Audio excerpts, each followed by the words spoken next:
তোমরা যারা বিদ্যাসাগর ইউনিভার্সিটির আন্ডারে 5th সেমিস্টারের স্টুডেন্ট রয়েছো এবং যাদের DSE2 ওয়ার্ল্ড লিটারেচার রয়েছে, তাদের জন্য আমি কিছু কোয়েশ্চেন্স বলে দিচ্ছি। ডেফিনেটলি এগুলো থেকে আসবে, এবং না যদি দেখে থাকো এখনও জাস্ট একটা কনসেপ্ট বানিয়ে নাও মাথাতে, দিয়ে ওটা রিফ্লেক্ট করে দিয়ে আসার চেষ্টা করো। দেখো, সময় সবাই কম পেয়েছে, কারুর সিলেবাস কমপ্লিট হয়নি। খুব আমি সত্যি কথা বলতে খুব পছন্দ করি, আমিও নিজে। ওকে, এতজন স্টুডেন্ট ছিল, আমার পক্ষেও সিলেবাস পুরোপুরি কমপ্লিট করে ওঠা পসিবল হয়নি। মানে বুঝতে পারছো কতটা সময় কম দেওয়া ছিল।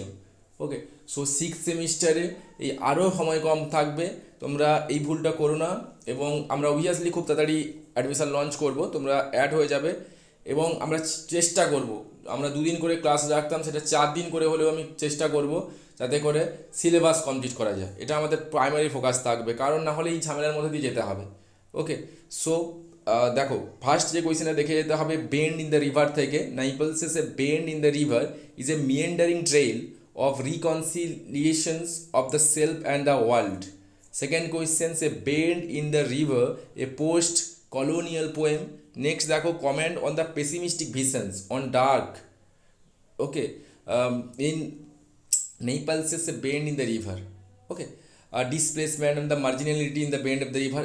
একটা কথা বলি, কোয়েশ্চেন্সগুলো কিন্তু দেখো কানেক্টেড।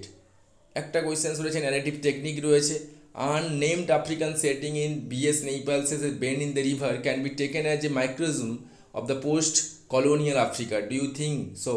Give an answer.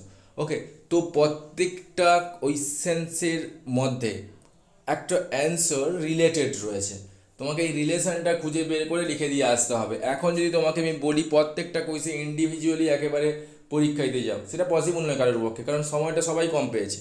তো এই জায়গাগুলো তোমাকে ধরতে হবে। বেন্ড ইন দ্য রিভার থেকে হলো, যারা বোরারিং থেকে করছো খুব ইজি রয়েছে, explain how Judith Wright's mourns the loss of culture and tradition of indigenous Australians in Bora Ring, use of imagery in Judith Wright's poem Bora Ring. Okay, next Blow Up থেকে যারা দেখছো, comment on the significance of the title Blow Up, এটা and theme of seeing in the story Blow up.